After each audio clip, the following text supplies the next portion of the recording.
아침에 빵 자주 드시나요? 아침에 먹는 바로 그 빵이 여러분의 수명을 단축시키고 있습니다. 탄수화물을 끊으면 노화를 방지하고 건강 수명을 연장할 수 있습니다. 빵이 소화가 잘 된다고 착각하는 사람이 많은데 빵은 사실 소화가 잘 안 되는 음식입니다. 단백질과 지방이 함유된 고기, 생선보다 탄수화물인 빵이 더 소화하기 어려운데요. 게다가 당분을 많이 함유한 빵은 혈당을 지나치게 높이고 의존성까지 있습니다. 아침에 빵을 먹으면 점심에도 저녁에도 파스타나 우동 같은 당질을 원하게 되어 당질의 무한 사이클에 빠지게 됩니다. 탄수화물을 과다하게 섭취하면 더부룩함이나 설사 같은 위장 질환뿐 아니라 고혈압, 당뇨병, 심근경색 같은 생활습관병부터 알레르기 질환, 인지장애까지 다양한 질환의 발병과 악화에 영향을 미칩니다. 현미도 건강식품은 아닙니다. 아침은 안 먹는 편이 낫습니다. 규칙적인 식사는 위장에 해로울 수 있습니다. 이는 소화에 좋지 않습니다. 인간의 수명을 갉아먹는 밀가루를 줄이면 여러 가지 질병이 치유될 수 있습니다. 탄수화물에 종속되지 않는 식단을 선택하세요. 오늘 소개할 책은 아침에 빵을 먹지 말라입니다. 오늘 영상에서는 건강 수명을 늘리고 싶은 사람이라면 누구나 시작할 수 있는 올바른 식사법과 식습관을 공개하겠습니다. 결론적으로 말씀드리자면 현미도 건강식품은 아닙니다. 흰쌀 같은 경우 맛은 있지만 영양가가 낮다는 점이 지적되면서 최근에는 현미밥과 잡곡밥을 먹는 사람이 늘어났습니다. 외식 체인점의 정식 메뉴도 흰쌀밥 대신 현미밥이나 잡곡밥을 선택할 수 있게 되어 영양소를 고려한 식사가 이전보다 보편화된 것은 좋은 일이라고 생각합니다. 하지만 현미는 그저 백미에 비해 식이섬유가 많고 우수할 뿐 다른 식품과 비교하면 그렇게까지 좋은 식품은 아닙니다. 현미가 좋다는 말은 어디까지나 백미와 비교했을 때 그렇다는 뜻입니다. 현미를 먹으면 혈당이 급격히 상승하는 점은 흔한 현상이므로 건강하다고 말하기는 어렵습니다. 건강을 위해서는 식사 시간을 고정하지 않고 배고플 때 먹는 습관이 중요합니다.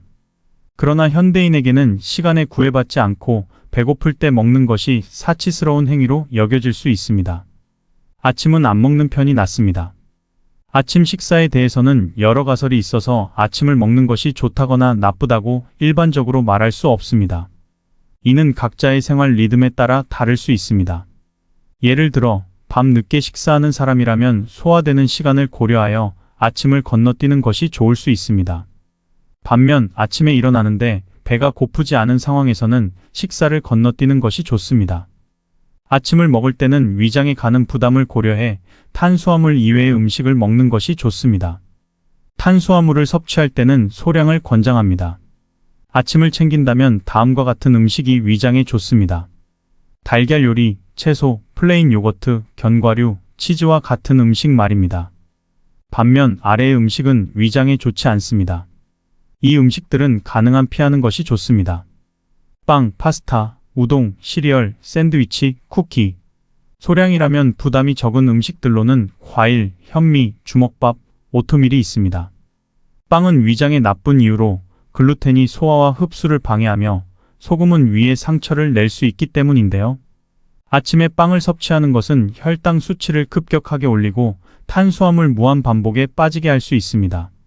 자율신경의 균형이 무너져서 빵을 끊지 못하게 되는 분들이 많습니다. 이런 분들 같은 경우에는 편의성과 경제성이 지나치게 좋기 때문에 배에서 꼬르륵 소리가 날까봐 빵을 끊지 못하는 것입니다.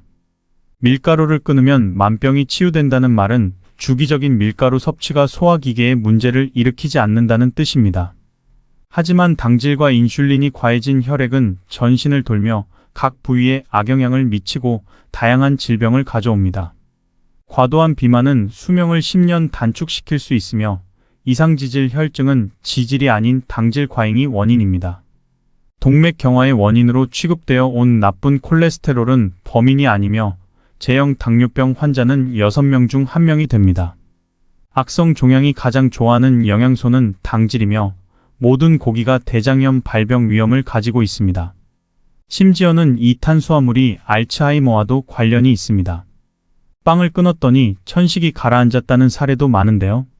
탄수화물을 멀리하고 단백질과 지방으로 이루어진 식단으로 돌아가야 합니다. 건강한 다이어트와 항노화를 위해서는 이것이 열쇠입니다.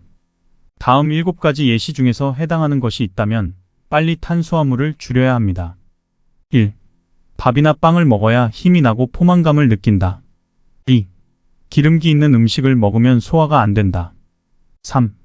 만성적인 속쓰림이나 위산 역류 증상을 앓고 있다. 4. 식사 후에 후식으로 케이크를 즐겨 먹는다. 5. 아무리 먹는 양을 줄여도 살이 빠지지 않는다. 6. 외식을 많이 하고 야식을 즐겨 먹는다. 7. 혈당이 급격히 오르내리는 대사증후군 환자다. 현재 전 세계에서 1일 3식이 식생활의 주류를 이루고 있습니다. 그러나 일식은 몸에 좋은 식습관일까요? 역사적으로 보면 인간이 1일 3식을 시작한 것은 아주 최근의 일입니다. 원시시대의 인간은 아침을 먹지 않았을 것이며 중세 이전으로 거슬러 올라가도 1일 3식에 해당하는 기록이 있습니다. 일식은 예로부터 전해져 내려온 풍습이 아니라 먹을 곡물이 풍족해지면서 나타난 식습관으로 보입니다. 단백질과 지질을 중심으로 한 한식을 실천하면 혈당이 크게 오르내리지 않아 극심한 배고픔을 느끼지 않습니다. 그러나 국물 위주의 식사를 하면 혈당이 요동치며 비정상적인 배고픔을 느끼게 됩니다. 저 또한 탄수화물을 많이 먹을 때는 이상한 배고픔으로 1일 3식을 넘어서 4식까지 먹기도 했습니다. 그러나 당질 제한을 시작한 후에는 그 이상한 배고픔이 사라지고 지금은 1일 1식을 실천하고 있습니다. 즉, 일식은 곡물을 많이 소비하게 되면서 생긴 식습관입니다. 1일 3식을 지켜야 건강하다는 논리는 성립되지 않는 것입니다. 1일 1식이라는 식생활은 내가 만들어낸 습관이지 장이 만들어낸 습관이 아닌 것입니다. 지금의 저는 1일 3식을 하던 시절보다 몸이 가벼워지고 식사에 휘둘리지 않아 업무 효율이 높아지고 취미에 투자하는 시간도 늘었습니다. 아침보다는 아점을 추천합니다. 저 또한 위장이 튼튼하지 않은 사람이라 식사 시간과 식사량, 식단에 꽤 신경을 씁니다. 직장인 대부분은 저녁을 오후 7시 이후에 먹는데 그런 상황에서 기상하자마자 아침을 먹는 것은 권장하지 않습니다. 저도 어쩔 수 없이 오후 7시가 지나서 저녁을 먹기 때문에 이튿날 오전 10시는 지나야 몸에서 음식을 받아들일 준비가 되고 꼬르륵 소리가 납니다. 물론 이것은 제 이야기이고 위장이 건강해 일어나기 전에 배가 꼬르륵 거리는 사람은 아침부터 먹어도 괜찮습니다. 그렇지만 평소에 자기 위장이 약하다고 느끼는 사람이라면 첫 식사는 점심 이후에 섭취하는 것이 좋습니다. 배에 아무것도 넣지 않은 채로 일어나는 상황이 불안한 사람에게는 아점을 추천합니다. 여기서 말하는 아점이란 아침과 점심 사이의 시간대에 조금씩 음식을 섭취하는 식사를 의미합니다. 아침 대신 단백질 음료를 마시는 것도 좋은 방법 중 하나인데요.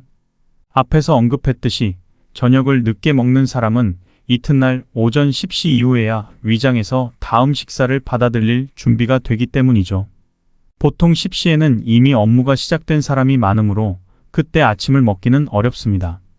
아침을 거르게 되면 언제 다음 식사를 할 수 있을지 모르는 사람도 있을 것입니다. 그런 경우에는 무리하게 아침을 먹기보다는 일하면서 단백질 음료를 마시는 방법도 있습니다. 실제로 저는 아침마다 직장에 도착했을 때 단백질 보충제로 음료를 만들어서 일하는 동안 조금씩 마십니다. 이때 핵심은 단백질 음료를 한꺼번에 마시지 않고 시간을 두어 조금씩 마셔야 한다는 점입니다. 위장의 부담을 줄이고 인슐린 호르몬의 자극을 피하기 위해서입니다. 이 방법의 장점은 아침을 먹지 않는다는 불안이 줄어든다는 점과 위장이 준비되었을 때 식사할 수 있다는 점입니다. 운동 전에 스트레칭으로 몸 상태를 점검하듯이 그날의 위장 상태를 확인하며 섭취할 수 있기에 마시다가 속이 더부룩하면 그만 마시는 것도 가능합니다. 단백질 음료만 배가 부른 날은 점심을 생략하고 자신이 하고 싶은 일에 점심시간을 사용해도 좋을 것입니다. 단백질 보충제에는 콩과 유청 제품이 있습니다. 소화와 흡수를 중시한다면 유청 쪽을 추천합니다. 단백질 음료는 소화 부담이 적어 흡수가 빨라서 많이 마시거나 자주 섭취하면 인슐린 분비를 자극해 문제가 될 수 있으니 주의해야 합니다. 여기서 단백질 보충제를 소개한 이유는 위장의 컨디션을 회복할 계기를 마련하기 위해서입니다. 근력 운동을 위해 하루에 여러 번 섭취하는 운동선수의 방법과는 목적이 전혀 다릅니다. 단백질 보충제의 1회 섭취량은 20g 이내부터 시작해야 몸에 부담이 적습니다. 단식은 위장 상태를 조절해 줍니다. 요즘은 단식이라는 말을 접할 기회가 많아진 듯합니다. 단식은 매일같이 혹사당하는 소화기관에 필요한 휴식을 제공합니다. 같은 양을 먹는다면 하루 3번보다 5번 이상으로 나누어 먹는 편이 설사지 않고 위장에 부담이 가지 않는다는 의견도 있습니다. 그 방법이 자기 몸에 맞는 사람은 그 방법대로 유지해도 괜찮습니다. 그러나 끼니마다 식사량을 통제하며 이만큼 이상은 먹지 않겠다고 결정하기는 어려운 일입니다. 식사 횟수도 많은데 식사량을 통제하지 못하고 더 먹었다가는 과식이 되어 위장에 부담을 줄 수 있습니다. 위장은 음식물이 들어오지 않는 시간을 5시간 이상 확보해야 정상적으로 움직인다고 합니다. 음식물의 소화 흡수 시간을 고려하면 이것은 타당합니다. 고루 한 끼 식사를 줄여서 여러 차례 먹기보다는 식사 횟수를 줄여서 단식 시간을 늘리는 방식이 소화기관에 부담이 되지 않고 영양 흡수 면에서도 효율적입니다. 게다가 단식은 위장에 부담을 주지 않으면서 세포 속의 미토콘드리아를 초기화하는 작용까지 있어 노화 방지에도 효과적입니다. 출출할 때 먹으면 좋은 간식은 다이어트 중에 매우 중요한 문제입니다. 이때 빵이나 디저트를 먹어버리면 혈당이 올라가서 다이어트가 어려워집니다. 간편하게 먹을 수 있으면서 혈당을 높이지 않고 포만감이 큰 식품으로 견과류를 추천합니다.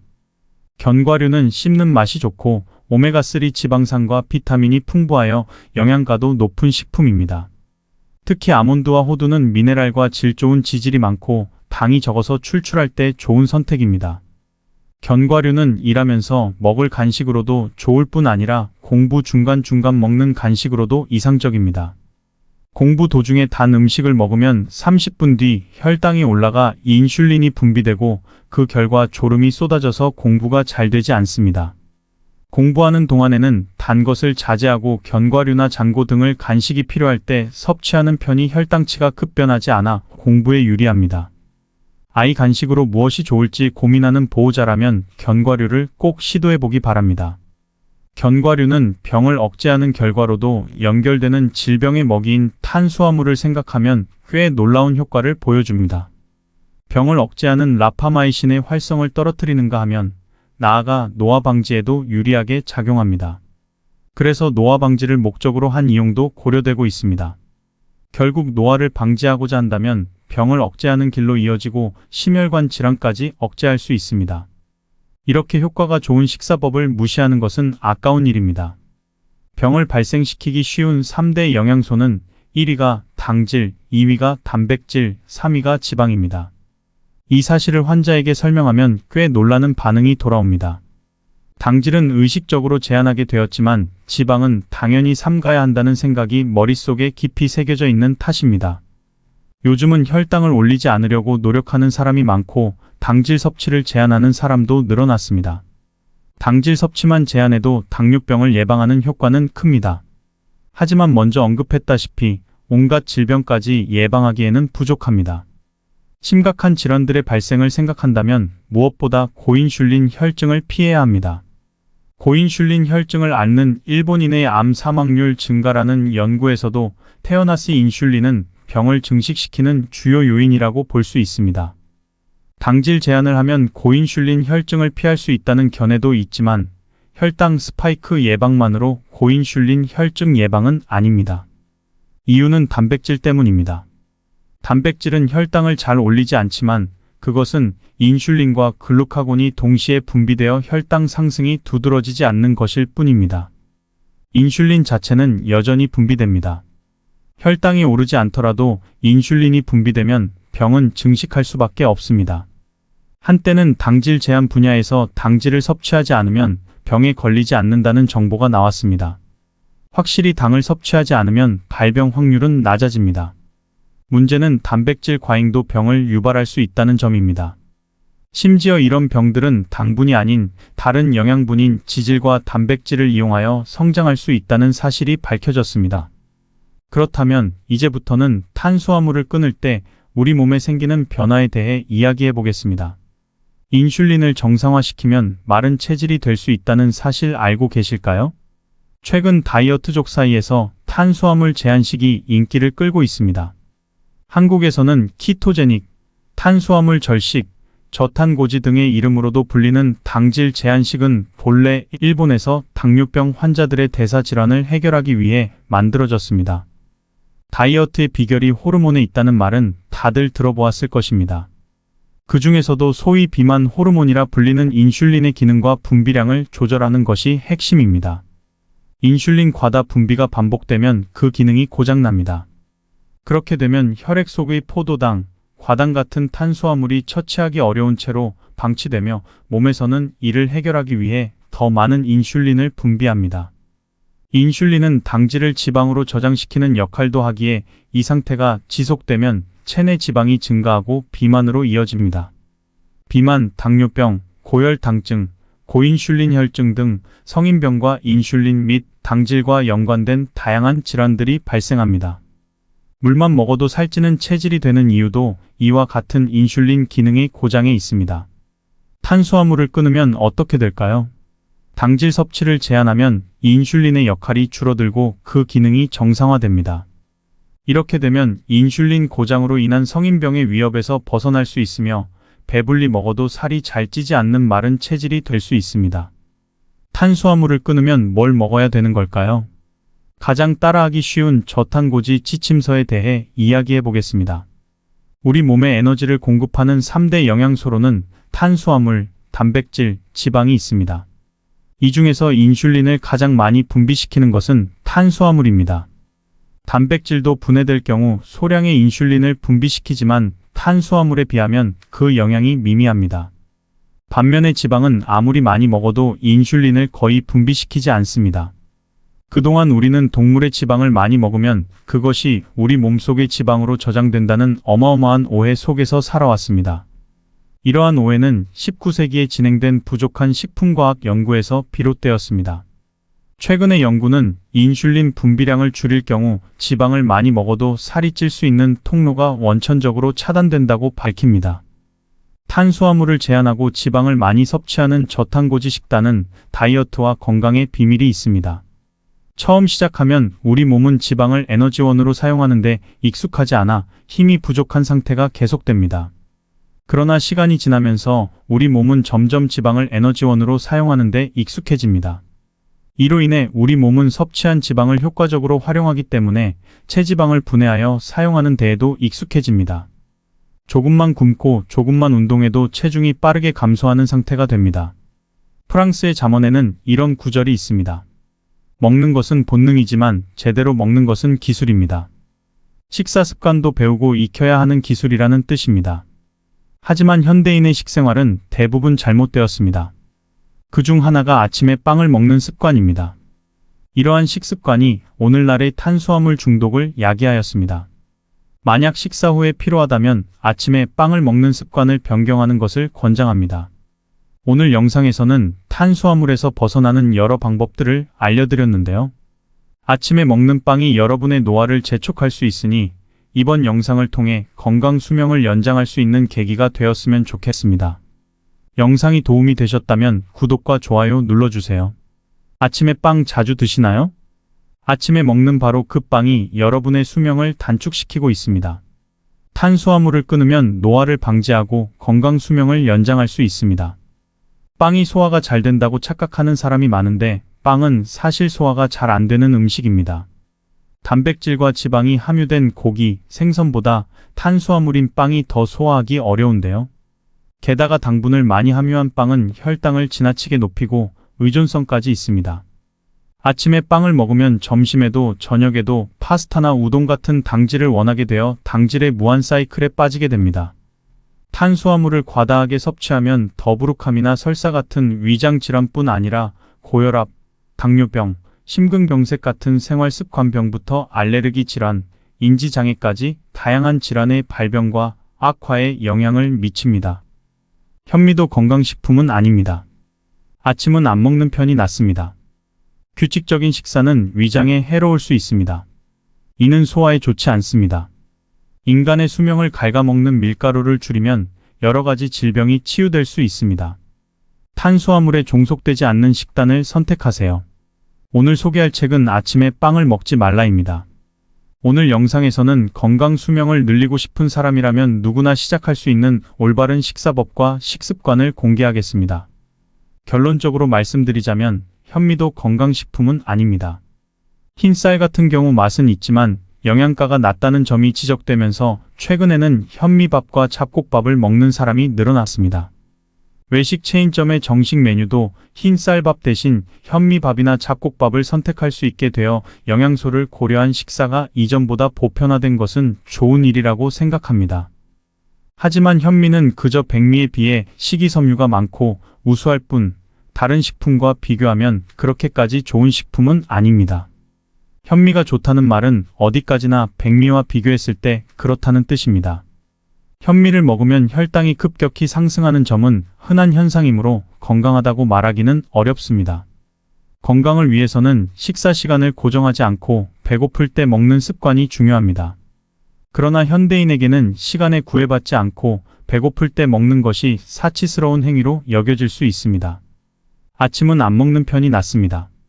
아침 식사에 대해서는 여러 가설이 있어서 아침을 먹는 것이 좋다거나 나쁘다고 일반적으로 말할 수 없습니다. 이는 각자의 생활 리듬에 따라 다를 수 있습니다. 예를 들어 밤 늦게 식사하는 사람이라면 소화되는 시간을 고려하여 아침을 건너뛰는 것이 좋을 수 있습니다. 반면 아침에 일어나는데 배가 고프지 않은 상황에서는 식사를 건너뛰는 것이 좋습니다. 아침을 먹을 때는 위장에 가는 부담을 고려해 탄수화물 이외의 음식을 먹는 것이 좋습니다. 탄수화물을 섭취할 때는 소량을 권장합니다. 아침을 챙긴다면 다음과 같은 음식이 위장에 좋습니다. 달걀 요리, 채소, 플레인 요거트, 견과류, 치즈와 같은 음식 말입니다. 반면 아래의 음식은 위장에 좋지 않습니다. 이 음식들은 가능한 피하는 것이 좋습니다. 빵, 파스타, 우동, 시리얼, 샌드위치, 쿠키. 소량이라면 부담이 적은 음식들로는 과일, 현미, 주먹밥, 오트밀이 있습니다. 빵은 위장에 나쁜 이유로 글루텐이 소화와 흡수를 방해하며 소금은 위에 상처를 낼 수 있기 때문인데요. 아침에 빵을 섭취하는 것은 혈당 수치를 급격하게 올리고 탄수화물 무한 반복에 빠지게 할 수 있습니다. 자율신경의 균형이 무너져서 빵을 끊지 못하게 되는 분들이 많습니다. 이런 분들 같은 경우에는 편의성과 경제성이 지나치게 좋기 때문에 배에서 꼬르륵 소리가 날까 봐 빵을 끊지 못하는 것입니다. 밀가루를 끊으면 만병이 치유된다는 말은 주기적인 밀가루 섭취가 소화기계에 문제를 일으키지 않는다는 뜻입니다. 하지만 당질과 인슐린이 과해진 혈액은 전신을 돌며 각 부위에 악영향을 미치고 다양한 질병을 가져옵니다. 과도한 비만은 수명을 10년 단축시킬 수 있으며 이상지질 혈증은 지질이 아닌 당질 과잉이 원인입니다. 동맥경화의 원인으로 취급되어 온 나쁜 콜레스테롤은 범인이 아니며 제형 당뇨병 환자는 6명 중 1명이 됩니다. 악성 종양이 가장 좋아하는 영양소는 당질이며 모든 고기가 대장염 발병 위험을 가지고 있습니다. 심지어는 이 탄수화물이 알츠하이머와도 관련이 있습니다. 빵을 끊었더니 천식이 가라앉았다는 사례도 많은데요. 탄수화물을 멀리하고 단백질과 지방으로 이루어진 식단으로 돌아가야 합니다. 건강한 다이어트와 항노화를 위해서는 이것이 열쇠입니다. 다음 7가지 예시 중에서 해당하는 것이 있다면 빨리 탄수화물을 줄여야 합니다. 1. 밥이나 빵을 먹어야 힘이 나고 포만감을 느낀다. 2. 기름기 있는 음식을 먹으면 소화가 안 된다. 3. 만성적인 속쓰림이나 위산 역류 증상을 앓고 있다. 4. 식사 후에 후식으로 케이크를 즐겨 먹는다. 5. 아무리 먹는 양을 줄여도 살이 빠지지 않는다. 6. 외식을 많이 하고 야식을 즐겨 먹는다. 7. 혈당이 급격히 오르내리는 대사증후군 환자다. 현재 전 세계에서 1일 3식이 식생활의 주류를 이루고 있습니다. 그러나 일식은 몸에 좋은 식습관일까요? 역사적으로 보면 인간이 1일 3식을 시작한 것은 아주 최근의 일입니다. 원시시대의 인간은 아침을 먹지 않았을 것이며 중세 이전으로 거슬러 올라가도 1일 3식에 해당하는 기록이 있습니다. 일식은 예로부터 전해져 내려온 풍습이 아니라 먹을 곡물이 풍족해지면서 나타난 식습관으로 보입니다. 단백질과 지질을 중심으로 한 한식을 실천하면 혈당이 크게 오르내리지 않아 극심한 배고픔을 느끼지 않습니다. 그러나 국물 위주의 식사를 하면 혈당이 요동치며 비정상적인 배고픔을 느끼게 됩니다. 저 또한 탄수화물을 많이 먹을 때는 이상한 배고픔으로 1일 3식을 넘어서 4식까지 먹기도 했습니다. 그러나 당질 제한을 시작한 후에는 그 이상한 배고픔이 사라지고 지금은 1일 1식을 실천하고 있습니다. 즉, 1식은 곡물을 많이 소비하게 되면서 생긴 식습관입니다. 1일 3식을 지켜야 건강하다는 논리는 성립되지 않는 것입니다. 1일 1식이라는 식생활은 내가 만들어낸 습관이지 장이 만들어낸 습관이 아닌 것입니다. 지금의 저는 1일 3식을 하던 시절보다 몸이 가벼워지고 식사에 휘둘리지 않아 업무 효율이 높아지고 취미에 투자하는 시간도 늘었습니다. 아침보다는 아점을 추천합니다. 저 또한 위장이 튼튼하지 않은 사람이라 식사 시간과 식사량, 식단에 꽤 신경을 씁니다.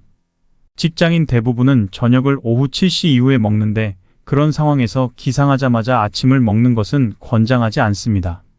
저도 어쩔 수 없이 오후 7시가 지나서 저녁을 먹기 때문에 이튿날 오전 10시는 지나야 몸에서 음식을 받아들일 준비가 되고 꼬르륵 소리가 납니다. 물론 이것은 제 이야기이고 위장이 건강해 일어나기 전에 배가 꼬르륵 거리는 사람은 아침부터 먹어도 괜찮습니다. 그렇지만 평소에 자기 위장이 약하다고 느끼는 사람이라면 첫 식사는 점심 이후에 섭취하는 것이 좋습니다. 배에 아무것도 넣지 않은 채로 일어나는 상황이 불안한 사람에게는 아점을 추천합니다.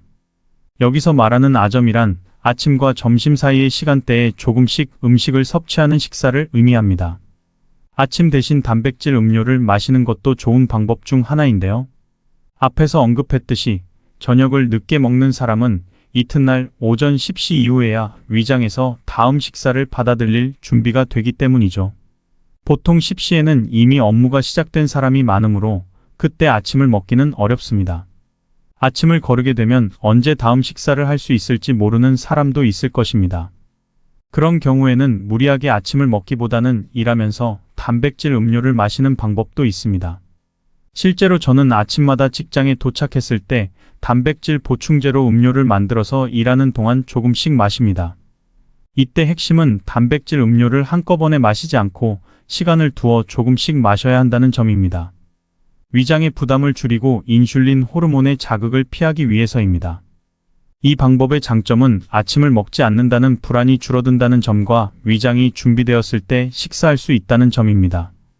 운동 전에 스트레칭으로 몸 상태를 점검하듯이 그날의 위장 상태를 확인하며 섭취할 수 있기에 마시다가 속이 더부룩하면 그만 마시는 것도 가능합니다. 단백질 음료만 배가 부른 날은 점심을 생략하고 자신이 하고 싶은 일에 점심시간을 사용해도 좋을 것입니다. 단백질 보충제에는 콩과 유청 제품이 있습니다. 소화와 흡수를 중시한다면 유청 쪽을 추천합니다. 단백질 음료는 소화 부담이 적어 흡수가 빨라서 많이 마시거나 자주 섭취하면 인슐린 분비를 자극해 문제가 될 수 있으니 주의해야 합니다. 여기서 단백질 보충제를 소개한 이유는 위장의 컨디션을 회복할 계기를 마련하기 위해서입니다. 근력 운동을 위해 하루에 여러 번 섭취하는 운동선수의 방법과는 목적이 전혀 다릅니다. 단백질 보충제의 1회 섭취량은 20g 이내부터 시작해야 몸에 부담이 적습니다. 단식은 위장 상태를 조절해줍니다. 요즘은 단식이라는 말을 접할 기회가 많아진 듯합니다. 단식은 매일같이 혹사당하는 소화기관에 필요한 휴식을 제공합니다.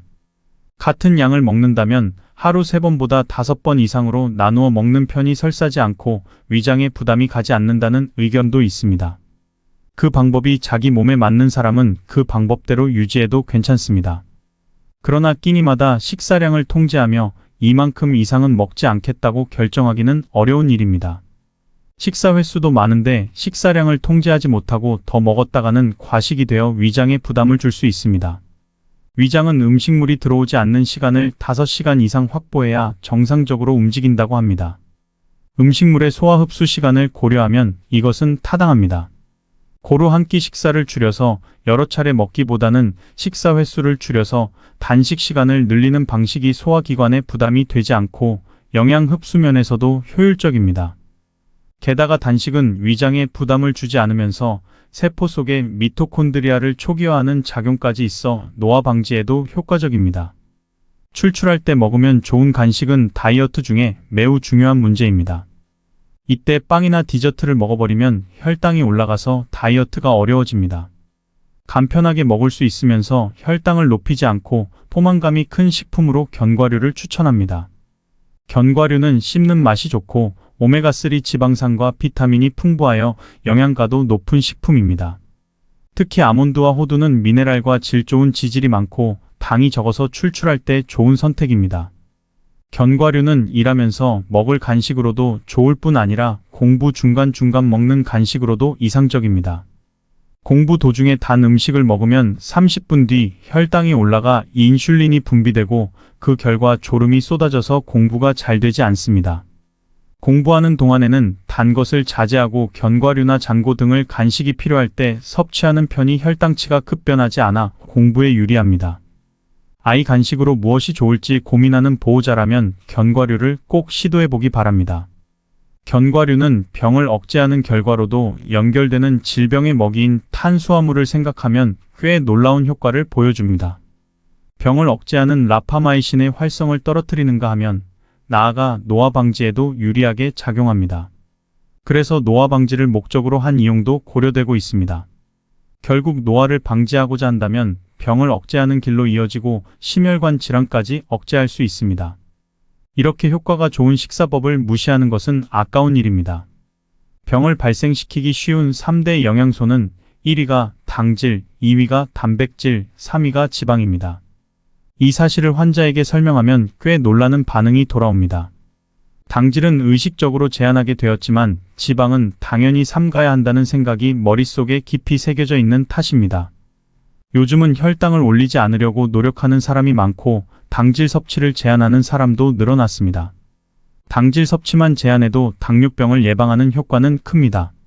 하지만 먼저 언급했다시피 온갖 질병까지 예방하기에는 부족합니다. 심각한 질환들의 발생을 생각한다면 무엇보다 고인슐린 혈증을 피해야 합니다. 고인슐린 혈증을 앓는 일본인의 암 사망률 증가라는 연구에서도 태어나스 인슐린은 병을 증식시키는 주요 요인이라고 볼 수 있습니다. 당질 제한을 하면 고인슐린 혈증을 피할 수 있다는 견해도 있지만 혈당 스파이크 예방만으로 고인슐린 혈증 예방은 아닙니다. 이유는 단백질 때문입니다.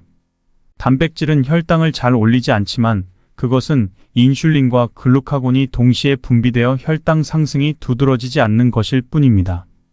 인슐린 자체는 여전히 분비됩니다.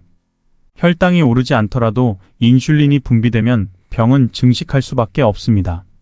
한때는 당질 제한 분야에서 당질을 섭취하지 않으면 병에 걸리지 않는다는 정보가 나왔습니다.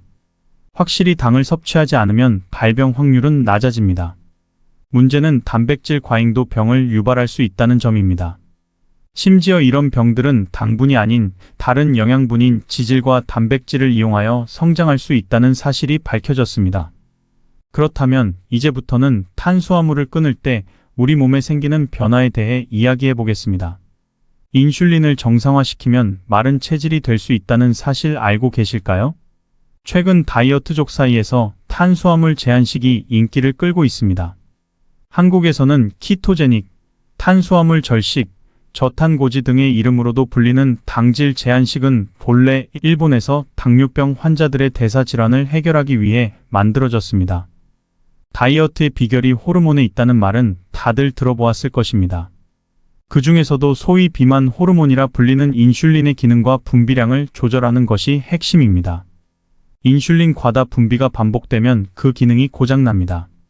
그렇게 되면 혈액 속의 포도당, 과당 같은 탄수화물이 처치하기 어려운 채로 방치되며 몸에서는 이를 해결하기 위해 더 많은 인슐린을 분비합니다. 인슐린은 당질을 지방으로 저장시키는 역할도 하기에 이 상태가 지속되면 체내 지방이 증가하고 비만으로 이어집니다. 비만, 당뇨병, 고혈당증, 고인슐린 혈증 등 성인병과 인슐린 및 당질과 연관된 다양한 질환들이 발생합니다. 물만 먹어도 살찌는 체질이 되는 이유도 이와 같은 인슐린 기능의 고장에 있습니다. 탄수화물을 끊으면 어떻게 될까요?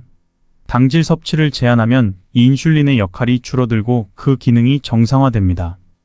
이렇게 되면 인슐린 고장으로 인한 성인병의 위협에서 벗어날 수 있으며 배불리 먹어도 살이 잘 찌지 않는 마른 체질이 될 수 있습니다. 탄수화물을 끊으면 뭘 먹어야 되는 걸까요? 가장 따라하기 쉬운 저탄고지 지침서에 대해 이야기해 보겠습니다. 우리 몸에 에너지를 공급하는 3대 영양소로는 탄수화물, 단백질, 지방이 있습니다. 이 중에서 인슐린을 가장 많이 분비시키는 것은 탄수화물입니다. 단백질도 분해될 경우 소량의 인슐린을 분비시키지만 탄수화물에 비하면 그 영향이 미미합니다. 반면에 지방은 아무리 많이 먹어도 인슐린을 거의 분비시키지 않습니다. 그동안 우리는 동물의 지방을 많이 먹으면 그것이 우리 몸속의 지방으로 저장된다는 어마어마한 오해 속에서 살아왔습니다. 이러한 오해는 19세기에 진행된 부족한 식품과학 연구에서 비롯되었습니다.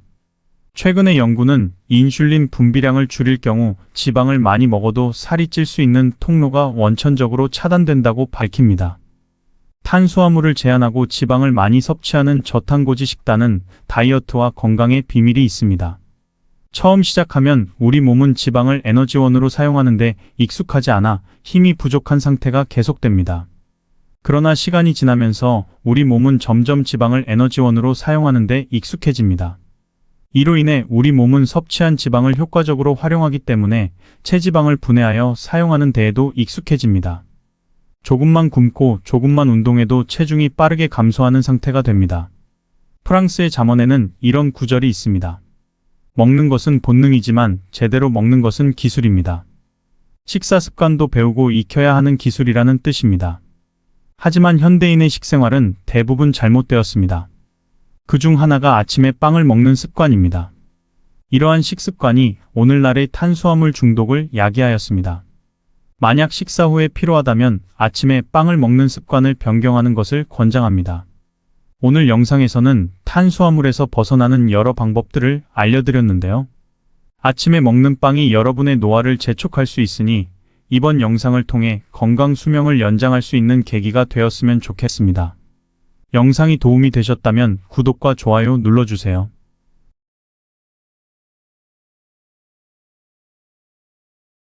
아침에 빵 자주 드시나요? 아침에 먹는 바로 그 빵이 여러분의 수명을 단축시키고 있습니다. 탄수화물을 끊으면 노화를 방지하고 건강 수명을 연장할 수 있습니다. 빵이 소화가 잘 된다고 착각하는 사람이 많은데 빵은 사실 소화가 잘 안 되는 음식입니다. 단백질과 지방이 함유된 고기, 생선보다 탄수화물인 빵이 더 소화하기 어려운데요. 게다가 당분을 많이 함유한 빵은 혈당을 지나치게 높이고 의존성까지 있습니다. 아침에 빵을 먹으면 점심에도 저녁에도 파스타나 우동 같은 당질을 원하게 되어 당질의 무한 사이클에 빠지게 됩니다. 탄수화물을 과다하게 섭취하면 더부룩함이나 설사 같은 위장 질환뿐 아니라 고혈압, 당뇨병, 심근경색 같은 생활습관병부터 알레르기 질환, 인지장애까지 다양한 질환의 발병과 악화에 영향을 미칩니다. 현미도 건강식품은 아닙니다. 아침은 안 먹는 편이 낫습니다. 규칙적인 식사는 위장에 해로울 수 있습니다. 이는 소화에 좋지 않습니다. 인간의 수명을 갉아먹는 밀가루를 줄이면 여러 가지 질병이 치유될 수 있습니다. 탄수화물에 종속되지 않는 식단을 선택하세요. 오늘 소개할 책은 아침에 빵을 먹지 말라입니다. 오늘 영상에서는 건강 수명을 늘리고 싶은 사람이라면 누구나 시작할 수 있는 올바른 식사법과 식습관을 공개하겠습니다. 결론적으로 말씀드리자면 현미도 건강식품은 아닙니다. 흰쌀 같은 경우 맛은 있지만 영양가가 낮다는 점이 지적되면서 최근에는 현미밥과 잡곡밥을 먹는 사람이 늘어났습니다. 외식 체인점의 정식 메뉴도 흰쌀밥 대신 현미밥이나 잡곡밥을 선택할 수 있게 되어 영양소를 고려한 식사가 이전보다 보편화된 것은 좋은 일이라고 생각합니다. 하지만 현미는 그저 백미에 비해 식이섬유가 많고 우수할 뿐 다른 식품과 비교하면 그렇게까지 좋은 식품은 아닙니다. 현미가 좋다는 말은 어디까지나 백미와 비교했을 때 그렇다는 뜻입니다. 현미를 먹으면 혈당이 급격히 상승하는 점은 흔한 현상이므로 건강하다고 말하기는 어렵습니다. 건강을 위해서는 식사 시간을 고정하지 않고 배고플 때 먹는 습관이 중요합니다. 그러나 현대인에게는 시간에 구애받지 않고 배고플 때 먹는 것이 사치스러운 행위로 여겨질 수 있습니다. 아침은 안 먹는 편이 낫습니다. 아침 식사에 대해서는 여러 가설이 있어서 아침을 먹는 것이 좋다거나 나쁘다고 일반적으로 말할 수 없습니다. 이는 각자의 생활 리듬에 따라 다를 수 있습니다. 예를 들어 밤 늦게 식사하는 사람이라면 소화되는 시간을 고려하여 아침을 건너뛰는 것이 좋을 수 있습니다. 반면 아침에 일어나는데 배가 고프지 않은 상황에서는 식사를 건너뛰는 것이 좋습니다. 아침을 먹을 때는 위장에 가는 부담을 고려해 탄수화물 이외의 음식을 먹는 것이 좋습니다. 탄수화물을 섭취할 때는 소량을 권장합니다. 아침을 챙긴다면 다음과 같은 음식이 위장에 좋습니다. 달걀 요리, 채소, 플레인 요거트, 견과류, 치즈와 같은 음식 말입니다. 반면 아래의 음식은 위장에 좋지 않습니다. 이 음식들은 가능한 피하는 것이 좋습니다. 빵, 파스타, 우동, 시리얼, 샌드위치, 쿠키. 소량이라면 부담이 적은 음식들로는 과일, 현미, 주먹밥, 오트밀이 있습니다. 빵은 위장에 나쁜 이유로 글루텐이 소화와 흡수를 방해하며 소금은 위에 상처를 낼 수 있기 때문인데요. 아침에 빵을 섭취하는 것은 혈당 수치를 급격하게 올리고 탄수화물 무한 반복에 빠지게 할 수 있습니다. 자율신경의 균형이 무너져서 빵을 끊지 못하게 되는 분들이 많습니다. 이런 분들 같은 경우에는 편의성과 경제성이 지나치게 좋기 때문에 배에서 꼬르륵 소리가 날까 봐 빵을 끊지 못하는 것입니다. 밀가루를 끊으면 만병이 치유된다는 말은 주기적인 밀가루 섭취가 소화기계에 문제를 일으키지 않는다는 뜻입니다. 하지만 당질과 인슐린이 과해진 혈액은 전신을 돌며 각 부위에 악영향을 미치고 다양한 질병을 가져옵니다. 과도한 비만은 수명을 10년 단축시킬 수 있으며 이상지질 혈증은 지질이 아닌 당질 과잉이 원인입니다. 동맥경화의 원인으로 취급되어 온 나쁜 콜레스테롤은 범인이 아니며 제형 당뇨병 환자는 6명 중 1명이 됩니다. 악성 종양이 가장 좋아하는 영양소는 당질이며 모든 고기가 대장염 발병 위험을 가지고 있습니다. 심지어는 이 탄수화물이 알츠하이머와도 관련이 있습니다. 빵을 끊었더니 천식이 가라앉았다는 사례도 많은데요. 탄수화물을 멀리하고 단백질과 지방으로 이루어진 식단으로 돌아가야 합니다. 건강한 다이어트와 항노화를 위해서는 이것이 열쇠입니다. 다음 7가지 예시 중에서 해당하는 것이 있다면 빨리 탄수화물을 줄여야 합니다. 1. 밥이나 빵을 먹어야 힘이 나고 포만감을 느낀다. 2. 기름기 있는 음식을 먹으면 소화가 안 된다. 3. 만성적인 속쓰림이나 위산 역류 증상을 앓고 있다. 4. 식사 후에 후식으로 케이크를 즐겨 먹는다. 5. 아무리 먹는 양을 줄여도 살이 빠지지 않는다. 6. 외식을 많이 하고 야식을 즐겨 먹는다. 7. 혈당이 급격히 오르내리는 대사증후군 환자다. 현재 전 세계에서 1일 3식이 식생활의 주류를 이루고 있습니다. 그러나 일식은 몸에 좋은 식습관일까요? 역사적으로 보면 인간이 1일 3식을 시작한 것은 아주 최근의 일입니다. 원시시대의 인간은 아침을 먹지 않았을 것이며 중세 이전으로 거슬러 올라가도 1일 3식에 해당하는 기록이 있습니다. 일식은 예로부터 전해져 내려온 풍습이 아니라 먹을 곡물이 풍족해지면서 나타난 식습관으로 보입니다. 단백질과 지질을 중심으로 한 한식을 실천하면 혈당이 크게 오르내리지 않아 극심한 배고픔을 느끼지 않습니다. 그러나 국물 위주의 식사를 하면 혈당이 요동치며 비정상적인 배고픔을 느끼게 됩니다. 저 또한 탄수화물을 많이 먹을 때는 이상한 배고픔으로 1일 3식을 넘어서 4식까지 먹기도 했습니다. 그러나 당질 제한을 시작한 후에는 그 이상한 배고픔이 사라지고 지금은 1일 1식을 실천하고 있습니다. 즉, 일식은 곡물을 많이 소비하게 되면서 생긴 식습관입니다. 1일 3식을 지켜야 건강하다는 논리는 성립되지 않는 것입니다. 1일 1식이라는 식생활은 내가 만들어낸 습관이지 장이 만들어낸 습관이 아닌 것입니다. 지금의 저는 1일 3식을 하던 시절보다 몸이 가벼워지고 식사에 휘둘리지 않아 업무 효율이 높아지고 취미에 투자하는 시간도 늘었습니다. 아침보다는 아점을 추천합니다. 저 또한 위장이 튼튼하지 않은 사람이라 식사 시간과 식사량, 식단에 꽤 신경을 씁니다. 직장인 대부분은 저녁을 오후 7시 이후에 먹는데 그런 상황에서 기상하자마자 아침을 먹는 것은 권장하지 않습니다. 저도 어쩔 수 없이 오후 7시가 지나서 저녁을 먹기 때문에 이튿날 오전 10시는 지나야 몸에서 음식을 받아들일 준비가 되고 꼬르륵 소리가 납니다.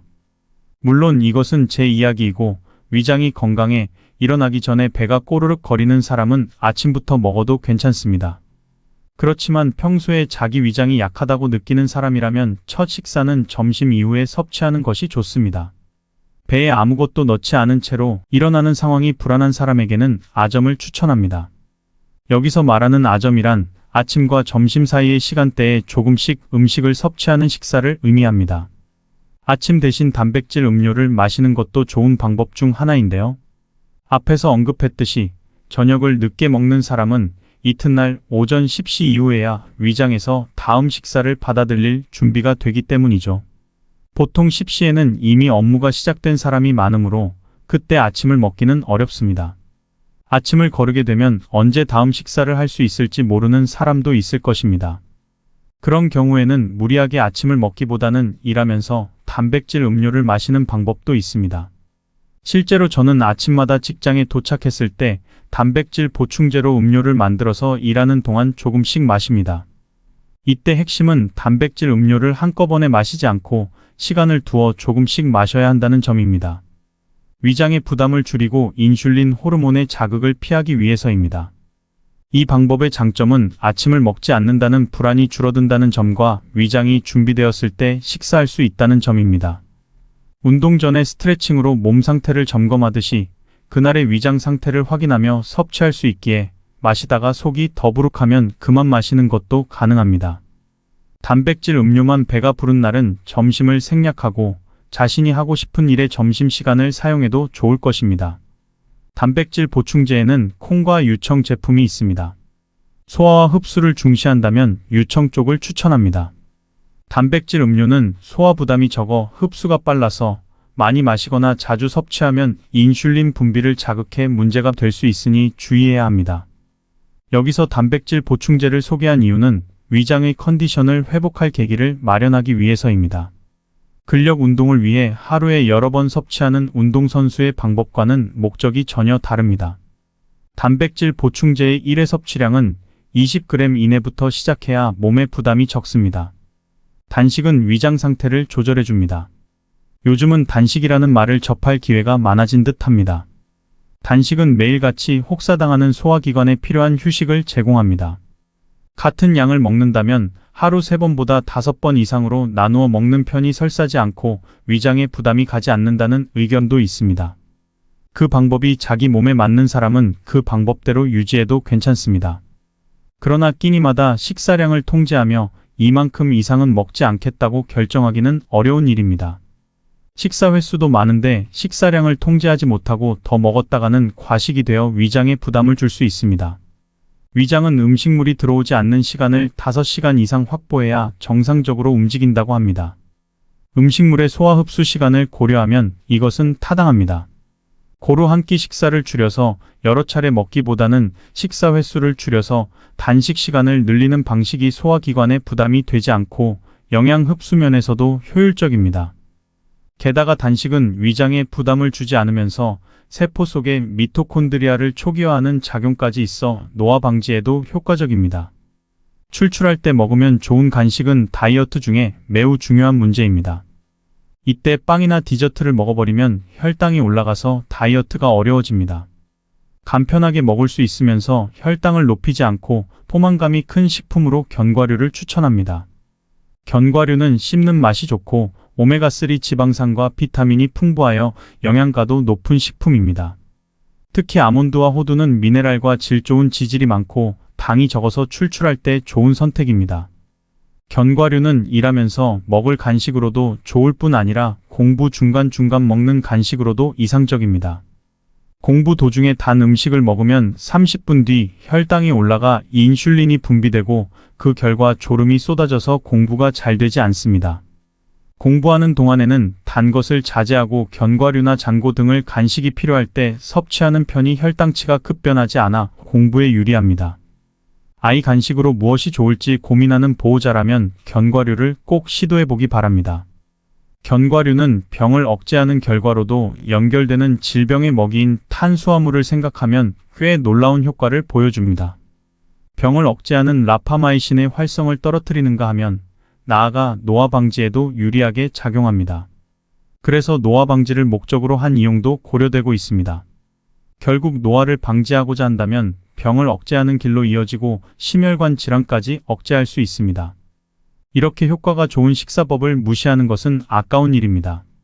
병을 발생시키기 쉬운 3대 영양소는 1위가 당질, 2위가 단백질, 3위가 지방입니다.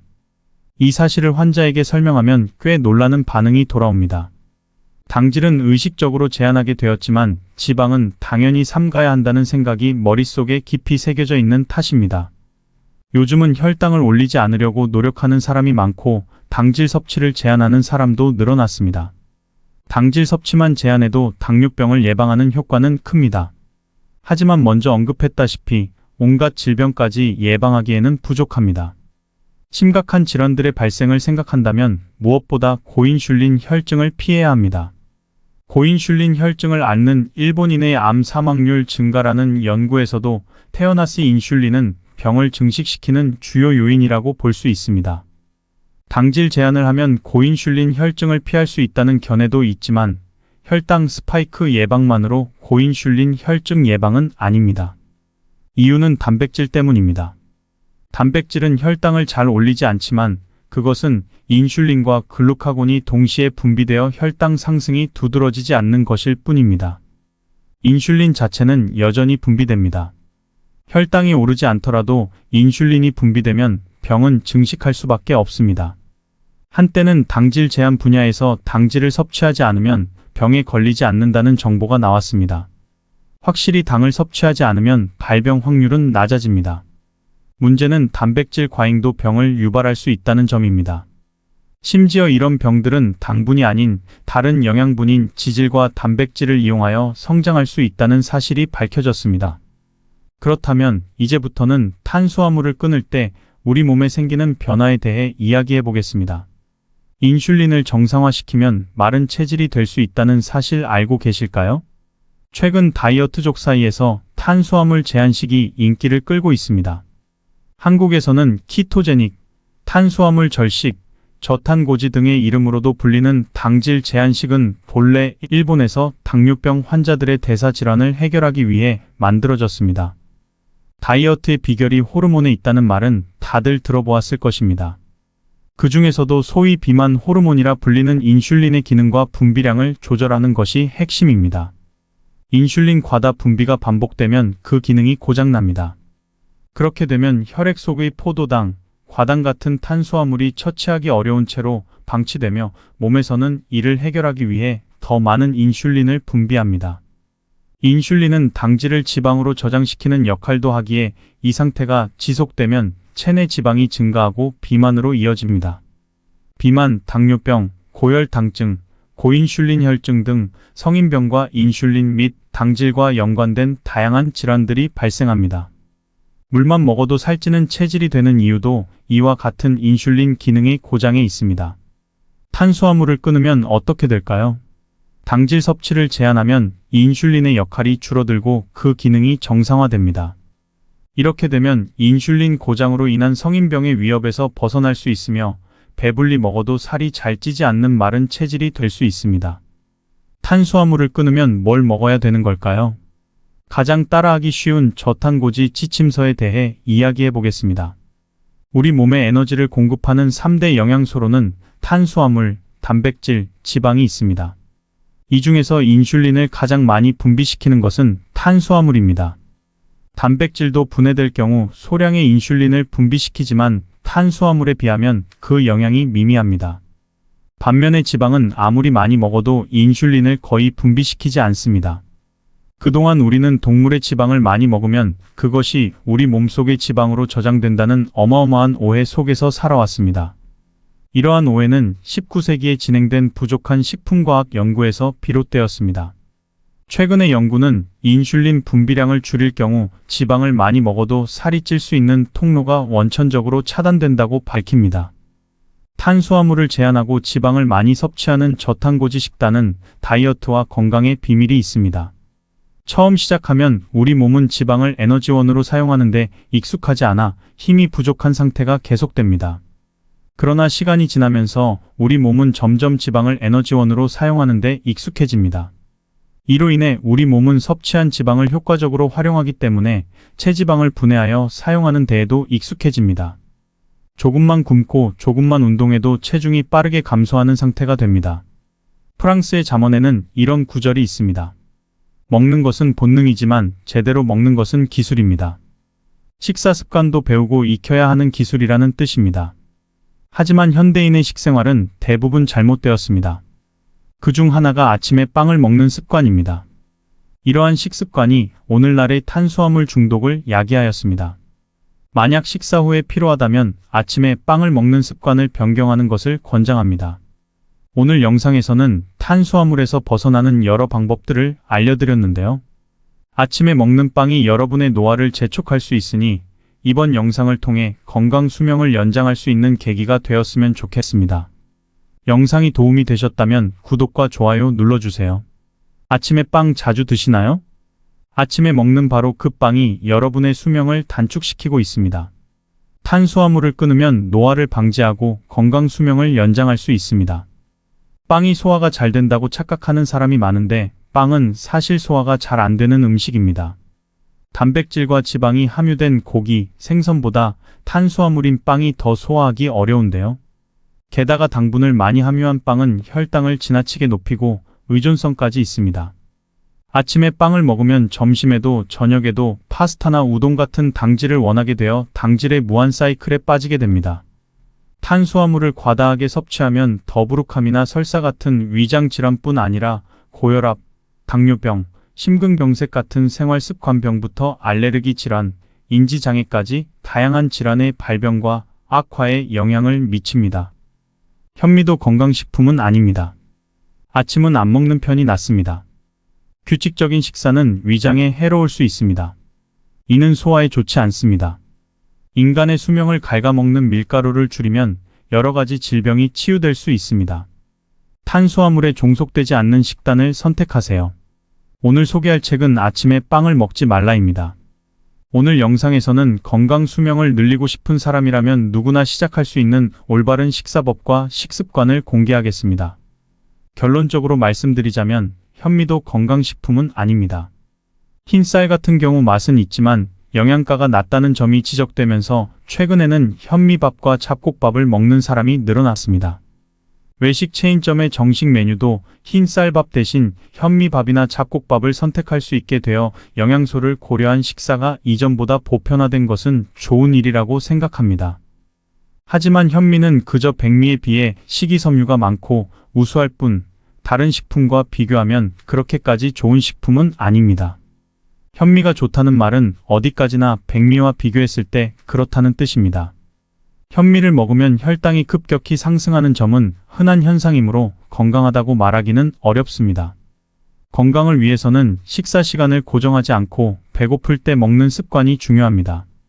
그러나 현대인에게는 시간에 구애받지 않고 배고플 때 먹는 것이 사치스러운 행위로 여겨질 수 있습니다. 아침은 안 먹는 편이 낫습니다. 아침 식사에 대해서는 여러 가설이 있어서 아침을 먹는 것이 좋다거나 나쁘다고 일반적으로 말할 수 없습니다. 이는 각자의 생활 리듬에 따라 다를 수 있습니다. 예를 들어 밤 늦게 식사하는 사람이라면 소화되는 시간을 고려하여 아침을 건너뛰는 것이 좋을 수 있습니다. 반면 아침에 일어나는데 배가 고프지 않은 상황에서는 식사를 건너뛰는 것이 좋습니다. 아침을 먹을 때는 위장에 가는 부담을 고려해 탄수화물 이외의 음식을 먹는 것이 좋습니다. 탄수화물을 섭취할 때는 소량을 권장합니다. 아침을 챙긴다면 다음과 같은 음식이 위장에 좋습니다. 달걀 요리, 채소, 플레인 요거트, 견과류, 치즈와 같은 음식 말입니다. 반면 아래의 음식은 위장에 좋지 않습니다. 이 음식들은 가능한 피하는 것이 좋습니다.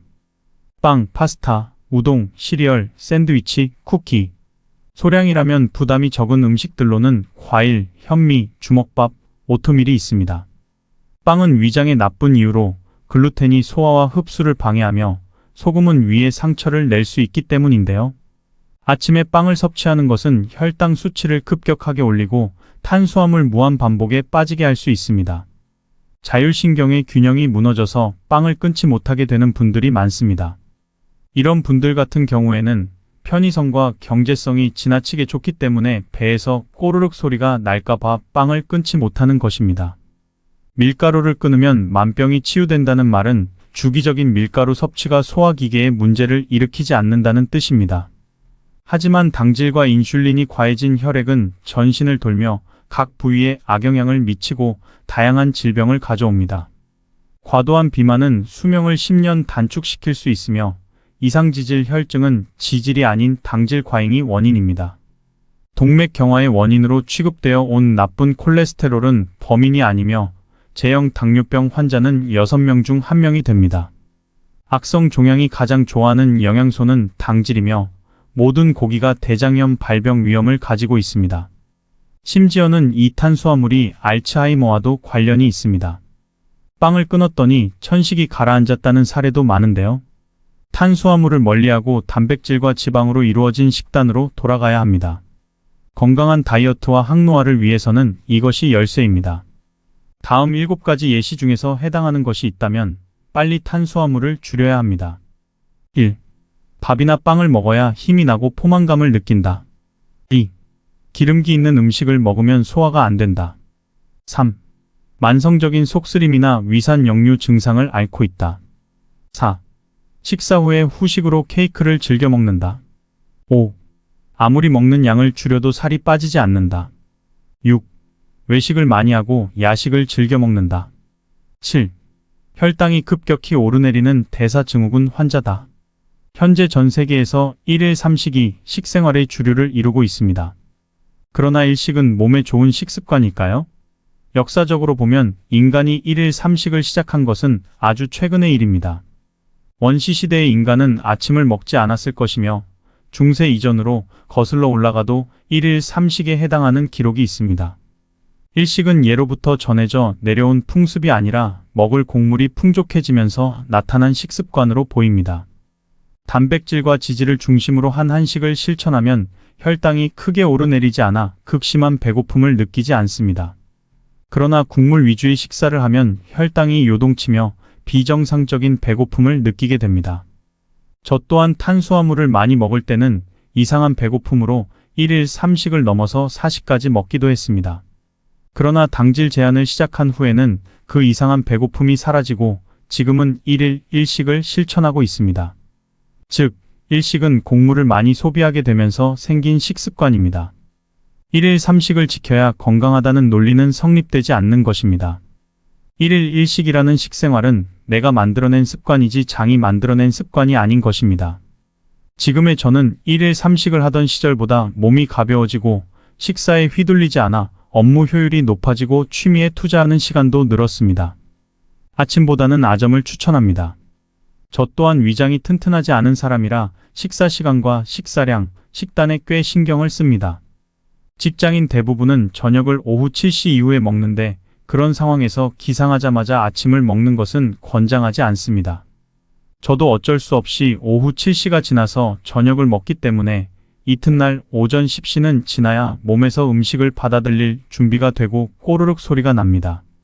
물론 이것은 제 이야기이고 위장이 건강해 일어나기 전에 배가 꼬르륵 거리는 사람은 아침부터 먹어도 괜찮습니다.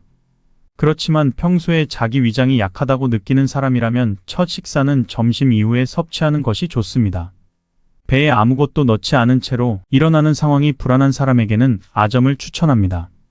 여기서 말하는 아점이란 아침과 점심 사이의 시간대에 조금씩 음식을 섭취하는 식사를 의미합니다. 아침 대신 단백질 음료를 마시는 것도 좋은 방법 중 하나인데요. 앞에서 언급했듯이 저녁을 늦게 먹는 사람은 이튿날 오전 10시 이후에야 위장에서 다음 식사를 받아들일 준비가 되기 때문이죠. 보통 10시에는 이미 업무가 시작된 사람이 많으므로 그때 아침을 먹기는 어렵습니다. 아침을 거르게 되면 언제 다음 식사를 할 수 있을지 모르는 사람도 있을 것입니다. 그런 경우에는 무리하게 아침을 먹기보다는 일하면서 단백질 음료를 마시는 방법도 있습니다. 실제로 저는 아침마다 직장에 도착했을 때 단백질 보충제로 음료를 만들어서 일하는 동안 조금씩 마십니다. 이때 핵심은 단백질 음료를 한꺼번에 마시지 않고 시간을 두어 조금씩 마셔야 한다는 점입니다. 위장의 부담을 줄이고 인슐린 호르몬의 자극을 피하기 위해서입니다. 이 방법의 장점은 아침을 먹지 않는다는 불안이 줄어든다는 점과 위장이 준비되었을 때 식사할 수 있다는 점입니다. 운동 전에 스트레칭으로 몸 상태를 점검하듯이 그날의 위장 상태를 확인하며 섭취할 수 있기에 마시다가 속이 더부룩하면 그만 마시는 것도 가능합니다. 단백질 음료만 배가 부른 날은 점심을 생략하고 자신이 하고 싶은 일에 점심시간을 사용해도 좋을 것입니다. 단백질 보충제에는 콩과 유청 제품이 있습니다. 소화와 흡수를 중시한다면 유청 쪽을 추천합니다. 단백질 음료는 소화 부담이 적어 흡수가 빨라서 많이 마시거나 자주 섭취하면 인슐린 분비를 자극해 문제가 될 수 있으니 주의해야 합니다. 여기서 단백질 보충제를 소개한 이유는 위장의 컨디션을 회복할 계기를 마련하기 위해서입니다. 근력 운동을 위해 하루에 여러 번 섭취하는 운동선수의 방법과는 목적이 전혀 다릅니다. 단백질 보충제의 1회 섭취량은 20g 이내부터 시작해야 몸에 부담이 적습니다. 단식은 위장 상태를 조절해줍니다. 요즘은 단식이라는 말을 접할 기회가 많아진 듯 합니다. 단식은 매일같이 혹사당하는 소화기관에 필요한 휴식을 제공합니다. 같은 양을 먹는다면 하루 3번보다 5번 이상으로 나누어 먹는 편이 설사지 않고 위장에 부담이 가지 않는다는 의견도 있습니다. 그 방법이 자기 몸에 맞는 사람은 그 방법대로 유지해도 괜찮습니다. 그러나 끼니마다 식사량을 통제하며 이만큼 이상은 먹지 않겠다고 결정하기는 어려운 일입니다. 식사 횟수도 많은데 식사량을 통제하지 못하고 더 먹었다가는 과식이 되어 위장에 부담을 줄 수 있습니다. 위장은 음식물이 들어오지 않는 시간을 5시간 이상 확보해야 정상적으로 움직인다고 합니다. 음식물의 소화 흡수 시간을 고려하면 이것은 타당합니다. 고루 한 끼 식사를 줄여서 여러 차례 먹기보다는 식사 횟수를 줄여서 단식 시간을 늘리는 방식이 소화기관에 부담이 되지 않고 영양 흡수 면에서도 효율적입니다. 게다가 단식은 위장에 부담을 주지 않으면서 세포 속의 미토콘드리아를 초기화하는 작용까지 있어 노화 방지에도 효과적입니다. 출출할 때 먹으면 좋은 간식은 다이어트 중에 매우 중요한 문제입니다. 이때 빵이나 디저트를 먹어버리면 혈당이 올라가서 다이어트가 어려워집니다. 간편하게 먹을 수 있으면서 혈당을 높이지 않고 포만감이 큰 식품으로 견과류를 추천합니다. 견과류는 씹는 맛이 좋고 오메가3 지방산과 비타민이 풍부하여 영양가도 높은 식품입니다. 특히 아몬드와 호두는 미네랄과 질 좋은 지질이 많고 당이 적어서 출출할 때 좋은 선택입니다. 견과류는 일하면서 먹을 간식으로도 좋을 뿐 아니라 공부 중간중간 먹는 간식으로도 이상적입니다. 공부 도중에 단 음식을 먹으면 30분 뒤 혈당이 올라가 인슐린이 분비되고 그 결과 졸음이 쏟아져서 공부가 잘 되지 않습니다. 공부하는 동안에는 단 것을 자제하고 견과류나 장고 등을 간식이 필요할 때 섭취하는 편이 혈당치가 급변하지 않아 공부에 유리합니다. 아이 간식으로 무엇이 좋을지 고민하는 보호자라면 견과류를 꼭 시도해보기 바랍니다. 견과류는 병을 억제하는 결과로도 연결되는 질병의 먹이인 탄수화물을 생각하면 꽤 놀라운 효과를 보여줍니다. 병을 억제하는 라파마이신의 활성을 떨어뜨리는가 하면 나아가 노화 방지에도 유리하게 작용합니다. 그래서 노화 방지를 목적으로 한 이용도 고려되고 있습니다. 결국 노화를 방지하고자 한다면 병을 억제하는 길로 이어지고 심혈관 질환까지 억제할 수 있습니다. 이렇게 효과가 좋은 식사법을 무시하는 것은 아까운 일입니다. 병을 발생시키기 쉬운 3대 영양소는 1위가 당질, 2위가 단백질, 3위가 지방입니다. 이 사실을 환자에게 설명하면 꽤 놀라는 반응이 돌아옵니다. 당질은 의식적으로 제한하게 되었지만 지방은 당연히 삼가야 한다는 생각이 머릿속에 깊이 새겨져 있는 탓입니다. 요즘은 혈당을 올리지 않으려고 노력하는 사람이 많고 당질 섭취를 제한하는 사람도 늘어났습니다. 당질 섭취만 제한해도 당뇨병을 예방하는 효과는 큽니다. 하지만 먼저 언급했다시피 온갖 질병까지 예방하기에는 부족합니다. 심각한 질환들의 발생을 생각한다면 무엇보다 고인슐린 혈증을 피해야 합니다. 고인슐린 혈증을 앓는 일본인의 암 사망률 증가라는 연구에서도 태어나스 인슐린은 병을 증식시키는 주요 요인이라고 볼 수 있습니다.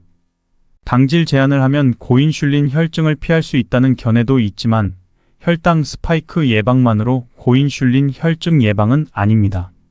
이유는 단백질 때문입니다. 단백질은 혈당을 잘 올리지 않지만 그것은 인슐린과 글루카곤이 동시에 분비되어 혈당 상승이 두드러지지 않는 것일 뿐입니다. 인슐린 자체는 여전히 분비됩니다. 혈당이 오르지 않더라도 인슐린이 분비되면 병은 증식할 수밖에 없습니다. 한때는 당질 제한 분야에서 당질을 섭취하지 않으면 병에 걸리지 않는다는 정보가 나왔습니다.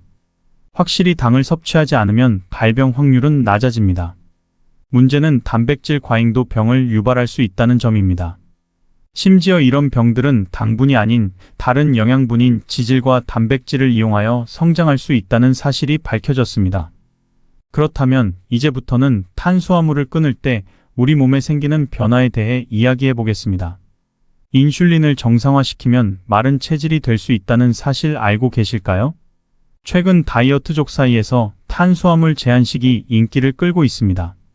한국에서는 키토제닉, 탄수화물 절식, 저탄고지 등의 이름으로도 불리는 당질 제한식은 본래 일본에서 당뇨병 환자들의 대사질환을 해결하기 위해 만들어졌습니다.